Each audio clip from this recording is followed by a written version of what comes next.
He said it's already been tuned and it's been running a little iffy. The bike had a weird I can't wait to go over the final numbers with you guys.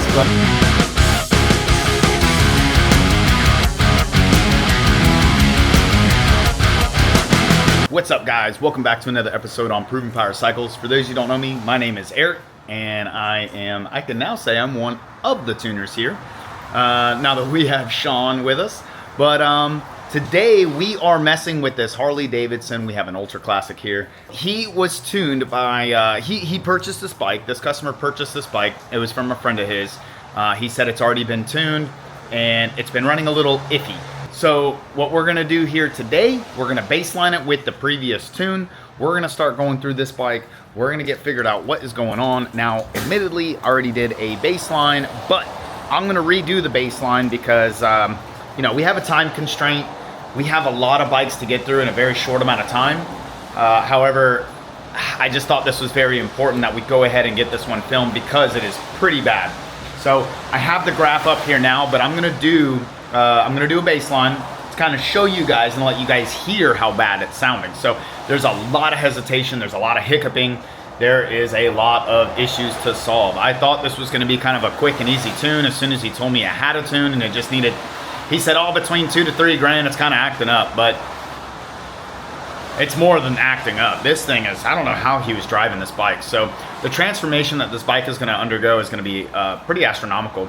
So it is a 124 kit in this bike. He doesn't know the exact details. All he knew is that it has a 124 kit, it's got a Rhinehart exhaust, it's a true dual system. I don't even know, he's got the stock air cleaner cover, but I don't know if they have a aftermarket cleaner underneath there. He doesn't know either. He's like, look, I bought the bike, I thought it was cool, and it's not riding right. So anyway, we're gonna go ahead and fix this thing up. Even with it running like dog crap, it still pulled pretty good numbers, but we're gonna go ahead and get this thing cleaned up for the guy and make this thing ride right. So with that being said, I'm gonna go ahead and show you guys kind of what it sounds like and kind of what it's doing right now. And we're gonna go through it. So it's gonna be a little tricky because there's several maps already in this Power Vision. We are tuning on a Power Vision. There's several maps in there and we need to figure out which map it is. So unfortunately, there's gonna be some figuring out to do before we can even get into tuning on this thing. But these aren't necessarily my specialty, but I am a very, very, very, very, very, very, very good tuner, if I say so myself. So once we kind of get the base map kind of figured out, once we get figured out what map we're on, we'll make some progress. So for right now, I just wanted to show you guys and let you guys listen to how it's running currently, all right?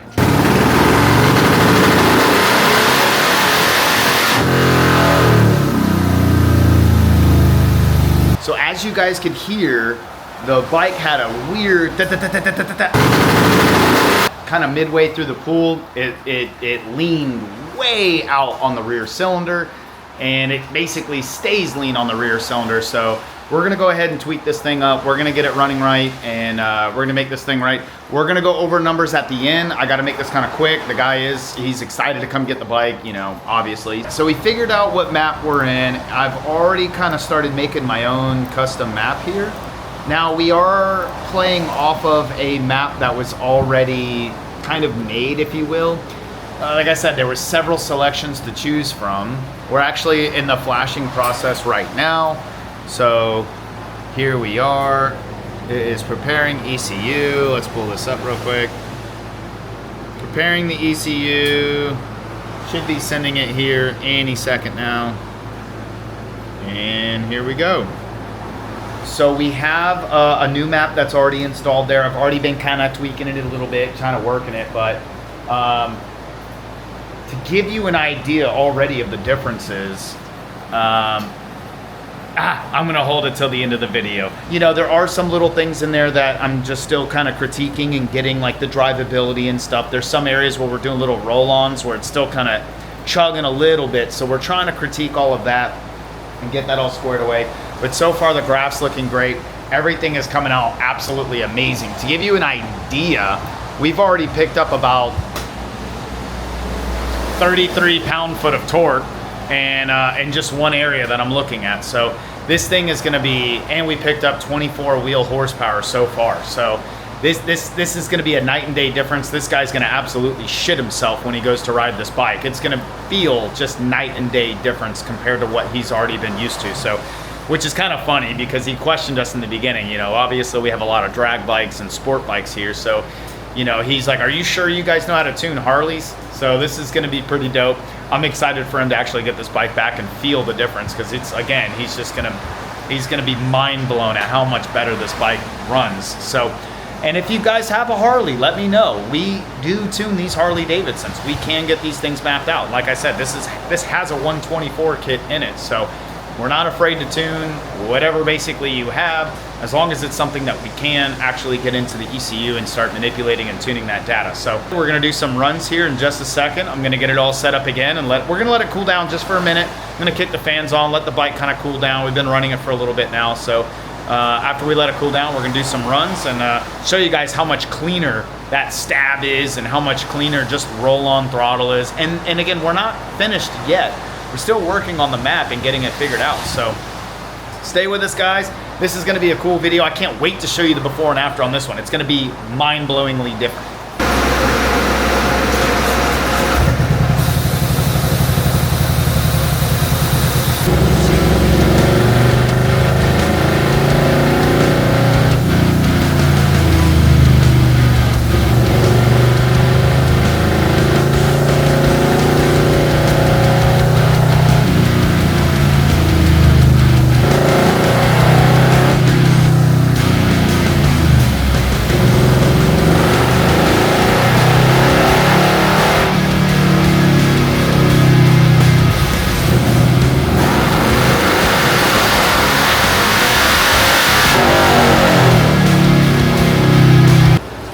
Guys, final pulls on the Harley. Let's see what it does and see how it comes out. But major changes already. I can't wait to go over the final numbers with you guys. But we just did a final cool down. We're gonna warm this thing back up and get moving.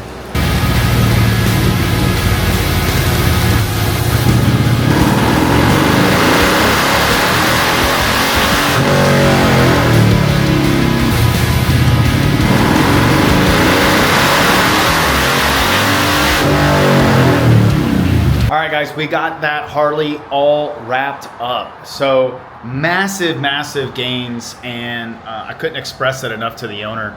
And even he was here on the dyno and with me, and he luckily got to hear what the bike sounded like, and he was even amazed how different it sounded.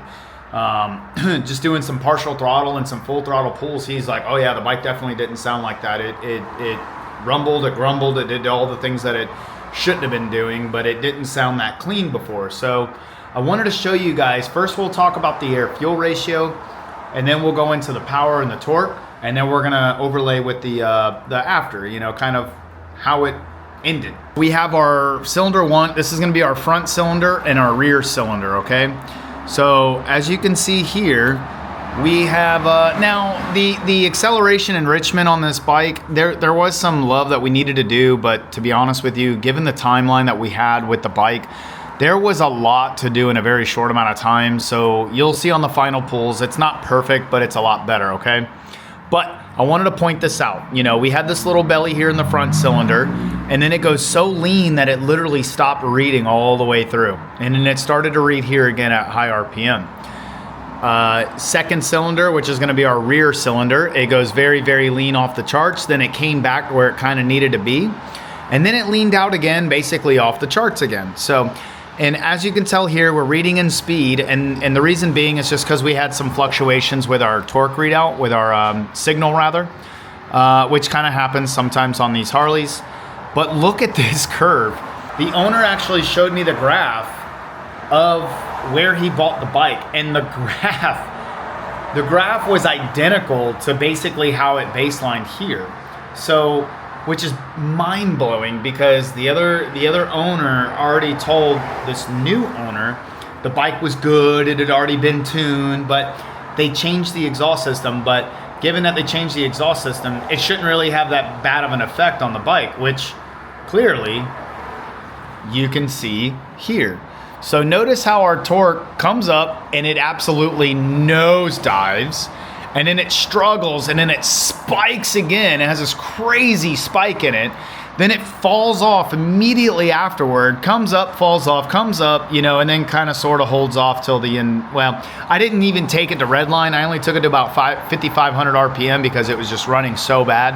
I honestly, and the fact that it was leaned way out here in this cylinder 1 and cylinder 2, because they got so lean, I decided to end the run. I didn't want to hurt the motor. I didn't really want to go too crazy with it. I just wanted to get my point across and kind of show it the overall. I wanted to get more data, I should say. I wanted to get as much data as I could out of it, so I knew where to take the bike when I started tuning, okay? Now also notice that the horsepower follows the same kind of same mannerism, if you will, same characteristic. Horsepower comes up, falls off, and then struggles to climb the rest of the way, you know. It's just a crazy, crazy curve, okay? So now the final runs are like so. Notice how much smoother the graph is. Now we still have a little bit of fluctuation here. This could be a little bit in the cam profiling. I did try to stab it a little low. This was around 2,500 RPM or so that I'm trying to do the stab here. So I am stabbing a little on the low side, but you know, and some of this is ignition timing and whatnot. But again, I didn't want to push the bike too hard. I don't know anything about the bike aside from it's a 124 kit. And that's the only thing the owner knew as well.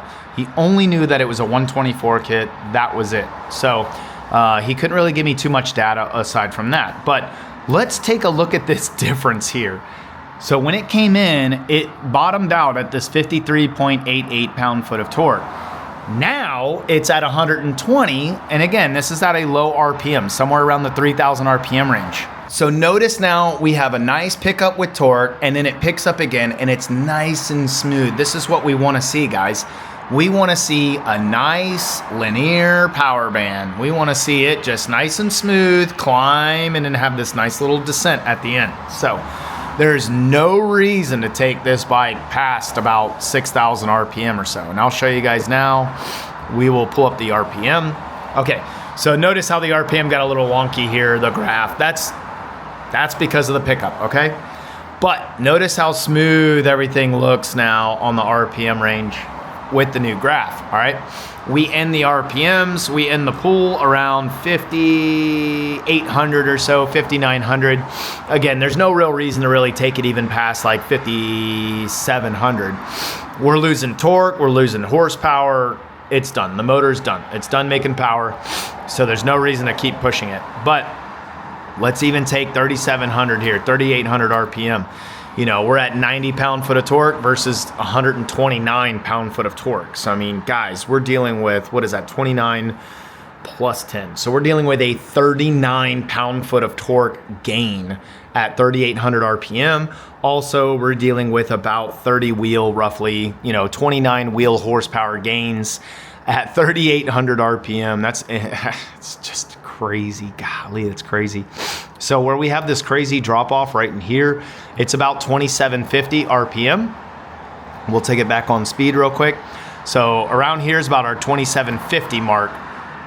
Right in here. That's about 2,750 RPM. 2,750 RPM. We go from 54 to 120. I mean, guys, that's 66 pound-foot rather, 66 pound-foot of torque gain.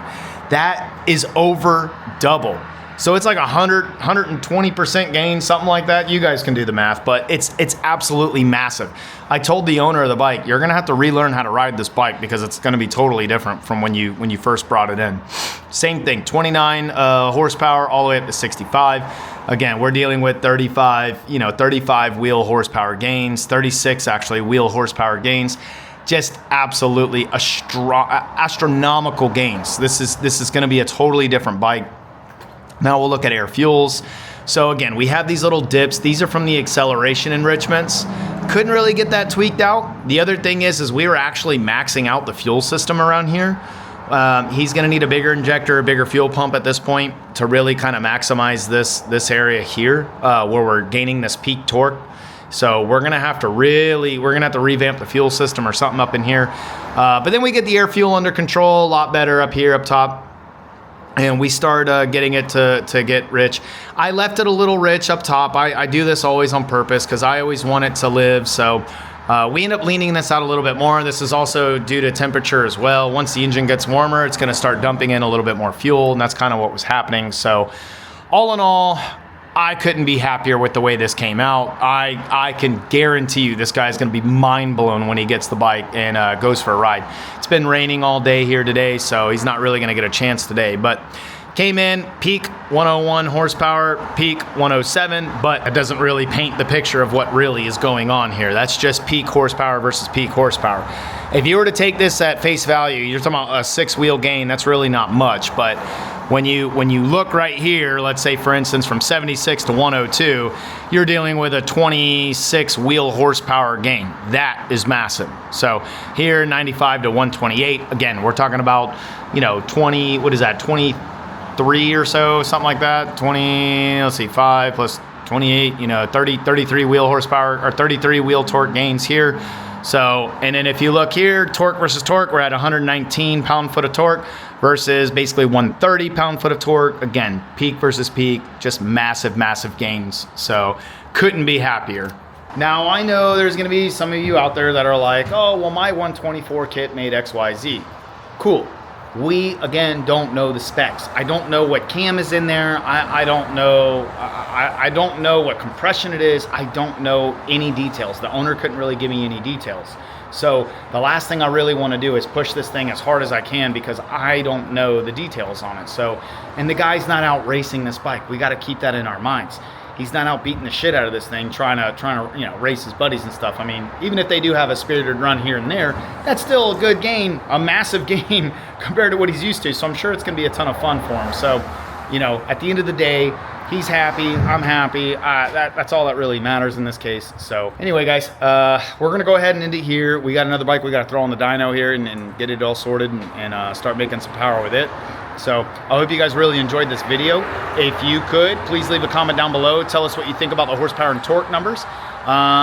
Tell us what you think about the video. Leave us some feedback. If you own a Harley, tell me what you think about it.